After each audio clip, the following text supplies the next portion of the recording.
Behind every person you see smiling on the street, posting highlights online, or talking about success, there is often a brutal past that shaped them, a story of failure, disappointment, and lost chances that almost no one sees. Because we live in a world obsessed with winners, we forget that the ones who look broken, the ones who seem invisible, the ones who failed, are often carrying the deepest truths about life. And today, I want to take you on a journey through that hidden world, the world of someone who failed, who stumbled so many times that the weight of their past became the silent language of their existence. This is not just their story, it's our story, because failure in its brutal honesty belongs to all of us.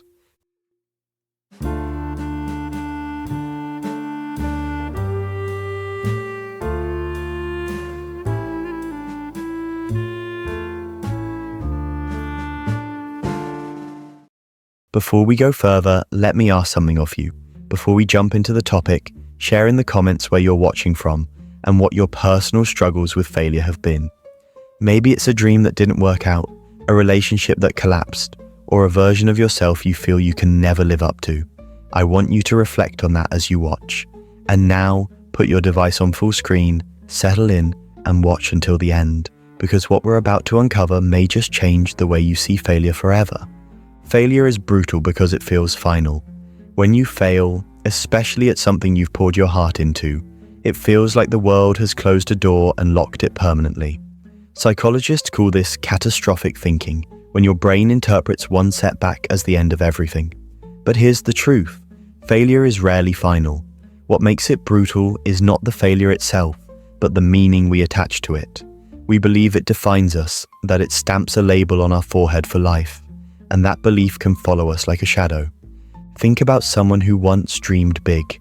They wanted to be more, an artist, a business owner, a writer, or maybe just a person who lived with dignity. At first, they start with fire in their chest. They work late nights. They tell themselves, this is my chance. But then, slowly, life intervenes. Maybe the bills stack up. Maybe people laugh at them. Maybe the result doesn't come, even after all the effort. And then comes the moment, the big collapse. That single event where it feels like the dream shattered in front of them. That's the brutal past we're talking about. Not just a mistake, but a collapse so heavy that it scars how you see yourself. The world remembers Thomas Edison for inventing the light bulb, but we forget that he famously failed thousands of times before succeeding. Walt Disney was fired from a newspaper because he was told he lacked imagination. Oprah Winfrey was told she was unfit for television. The pattern is everywhere. Behind every name we admire lies a brutal past, soaked in rejection and failure. And if that's true for them, what does it mean for us? It means that failure, as brutal as it feels, is not evidence of worthlessness. It's evidence of being alive, of trying. And yet, society doesn't celebrate this stage. We don't applaud the person whose business went bankrupt. We don't cheer for the student who failed their exams. We don't comfort the man who tried and lost everything. Instead, we quietly look away, and that silence makes failure heavier than it needs to be.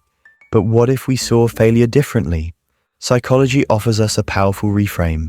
There is something called the growth mindset, a concept developed by Carol Dweck.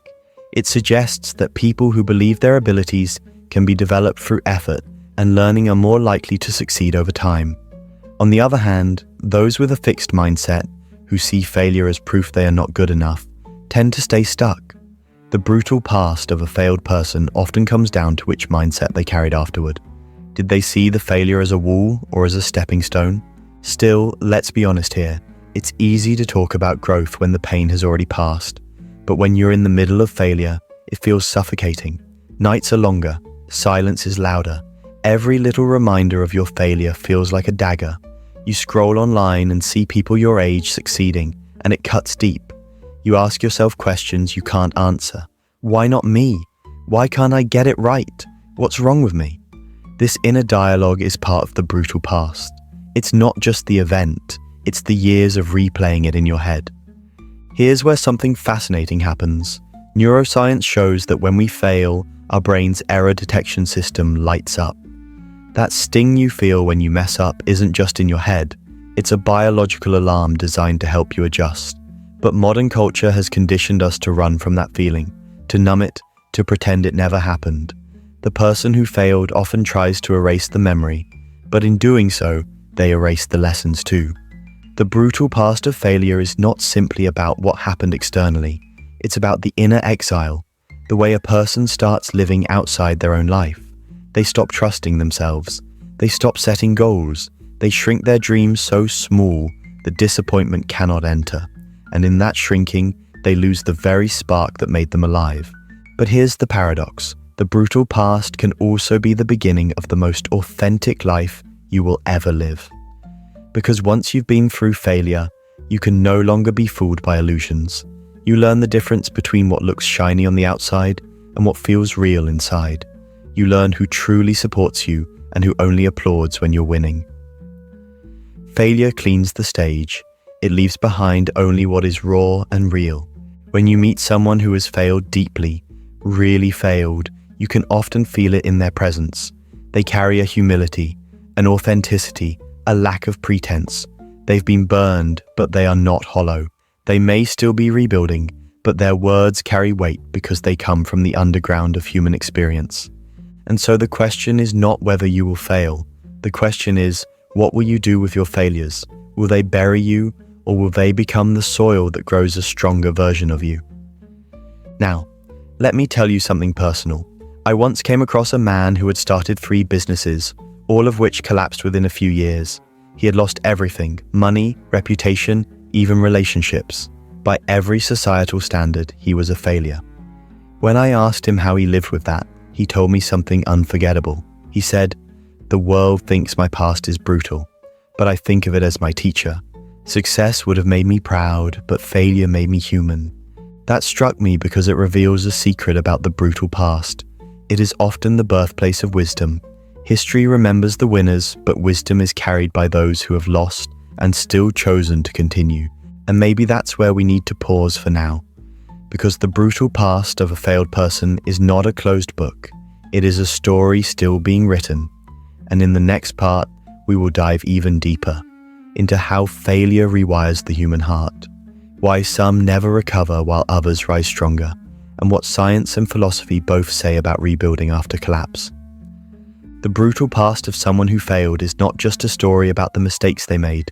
It is also about the scars those mistakes left behind, and how those scars shape the choices they make for the rest of their life. You see, failure does not end when the event ends. It echoes, it lingers, it creeps into small moments, into self-doubt, into hesitation. A person who failed once may hesitate to try again, not because they don't want to, but because the memory of falling is so vivid. They remember the humiliation, the looks from others, the disappointment in themselves. That memory becomes heavier than the actual event. But here's something important to realize. The past only becomes brutal when we resist it, when we try to rewrite it in our minds, when we fight against what already happened. We suffer twice. First, in the failure itself, and second, in the endless replay of it. The philosopher Epictetus once said, "People are disturbed not by things, but by the view they take of them." A failed person's brutal past is often carried like a heavy backpack. But what if that backpack is not meant to be dragged forever? What if it is only meant to be unpacked, examined, and then left behind? Let me tell you why this matters. Studies in psychology show that when people write down their failures and reflect on them, their stress levels decrease and their resilience increases. This practice, called expressive writing, helps the brain process the experience instead of avoiding it. Avoidance is what turns failure into a brutal past. Acceptance is what turns it into wisdom. But acceptance doesn't mean pretending everything is fine. It means telling yourself the truth without shame. Yes, I failed. Yes, it hurt. Yes, I wish it went differently. And yet, here I am, still breathing, still capable of trying again. That moment of acceptance is the bridge from the brutal past to a more hopeful future. Now, think about the people you admire most. Are they perfect? Do they have spotless records? Or do they have stories of failure, rejection, and collapse? The answer is obvious. What makes them admirable is not that they avoided failure, but that they allowed failure to shape them into someone wiser, stronger, more compassionate. But what about the ones who never recover? What about those who carry the brutal past like a permanent wound? This happens when failure becomes fused with identity. Instead of saying, "I failed," they begin to say, "I am a failure." That small shift in language makes all the difference. One is an event, the other is a self-definition. And once you define yourself by your failures, every new opportunity feels like a risk of proving that identity true again. That's why some people never try again. Not because they don't have the skills, not because they don't have the opportunities, but because their identity has become entangled with their past. To them, the brutal past is not just history, it is who they are. But here's a liberating truth. Identities can change. Neuroscience shows that our brains are not fixed. They have what's called neuroplasticity, the ability to rewire, to form new connections, to learn and unlearn. Just as your brain learned to associate yourself with failure, it can also learn to associate yourself with growth, resilience, and possibility. The brutal past may never disappear, but it does not need to define the future. Let's step back and look at this from another angle. Culturally, we are taught to avoid failure. Schools often reward perfection and punish mistakes. Workplaces value results but rarely celebrate the experiments that didn't work. Social media amplifies only the highlight reel of life. And yet, if we look at nature itself, failure is everywhere. Seeds fail to sprout, animals fail in their hunts, weather patterns fail to be predictable, but through those failures, life adapts, it evolves, it continues. Why should humans be any different? A brutal past is painful, yes, but it is also natural. It is part of the cycle of growth. Every tree has broken branches. Every mountain has scars of erosion. Every river has bends where it crashed against resistance. And yet, we still call them beautiful. Why then do we look at our own scars and call them ugly? Here is the paradox of failure. The more you try to hide it, the more power it has over you. But the more you embrace it, the more it transforms. That's why some of the most inspiring speakers, leaders, and thinkers openly share their failures. They no longer hide the brutal past. They use it. They let others see it. And in doing so, they turn their shame into service. You might be wondering, what does this mean for you? Maybe you're sitting here with your own brutal past playing in the back of your mind. Maybe it's a failed exam, a failed marriage, a failed business, or just the quiet sense that you haven't lived up to your own potential. If that's you, let me tell you this. You are not alone. The feeling of failure is one of the most universal human experiences. What separates those who rise from those who remain stuck is not the failure itself, but the story they tell about it. And this is where something beautiful emerges. You get to choose that story. You can continue to say, "I failed, therefore I am nothing." Or you can say, "I failed, therefore I am human." And being human means I can learn, adapt, and try again. That choice of narrative may sound small, but it reshapes your entire future. Let's look at an example. J.K. Rowling, before writing the Harry Potter series, was rejected by 12 publishers. At the time, she was living in poverty, feeling like a failure. But instead of defining herself by those rejections, she used them as proof that she still had more to give. And eventually, her story changed, not because the past disappeared, but because she chose a new meaning for it. You see, the brutal past is not a sentence. It's a chapter, and like any chapter, it can lead to another one if you are willing to keep writing. So, what does it take to move forward? Psychologists often speak of three things: self-compassion, perseverance, and perspective. Self-compassion means treating yourself with the same kindness you'd offer a friend who failed. Perseverance means standing back up even if it feels humiliating. And perspective means remembering that failure is not the whole story, just a part of it. And maybe, in a strange way, the brutal past is a gift, because only through failure do we learn humility. Only through failure do we learn empathy. Only through failure do we discover what we truly value when all the illusions are stripped away. So let me leave you with this thought. If you have failed, if your past feels brutal, if your dreams feel broken, don't see it as the end. See it as the soil. Soil looks like dirt, but within it lies the nutrients that allow new life to grow. Your brutal past may feel like dirt right now, but in time it can be the ground from which your strongest self emerges.